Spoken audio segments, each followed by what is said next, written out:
If you are looking to radically improve the way your organization goes about managing risk, you've come to the right place. Power Framework Risk might be just what you need. It is built and deployed in the Microsoft Power Platform. So if your business is using Microsoft 365, then this application will be deployed right into the platform where all your teams already work and collaborate. And that's the ideal premise for getting more people involved in building a risk-aware culture. Now, I'm going to tell you about my top 5 features that I particularly like in Power Framework Risk.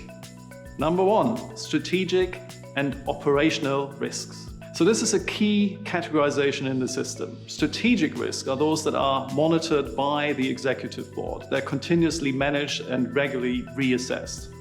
Whereas operational risks are raised by all the different business units on a day-to-day basis and linked back to a strategic risk.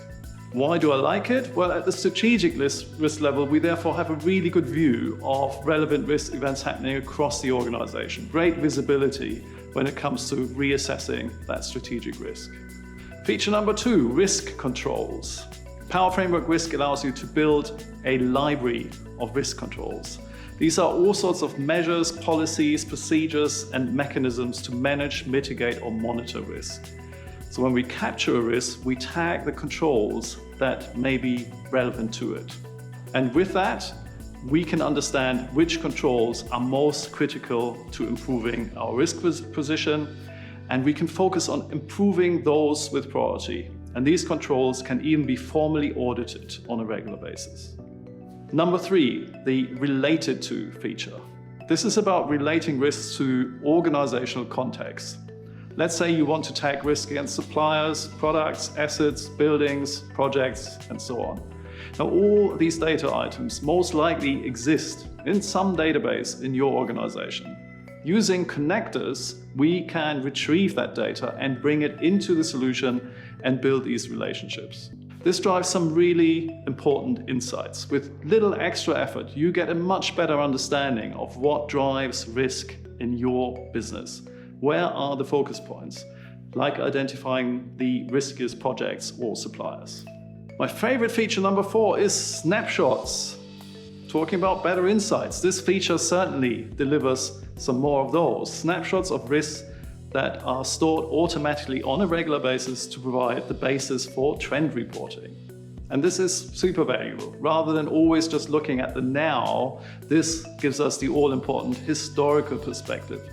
Are things getting better or worse? How does today's position compare to a year ago, and so on?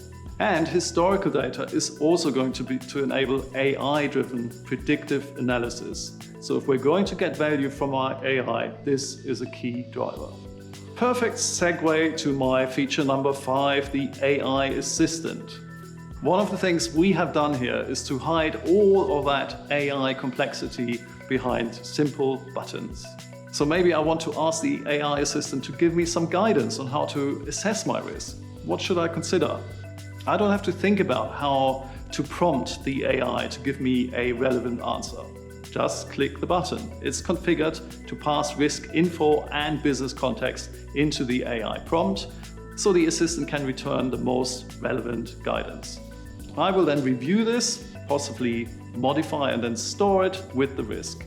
The guidance will be stored and pop up again next time the risk is reassessed. Why do I like that one so much? Well, it's just one example of how AI can be really simple and helpful, particularly for users who aren't experts. So those were my top 5 features. I hope you like them as much as I do. And if you would like a full demo of Power Framework Risk, powered by Microsoft, then get in touch.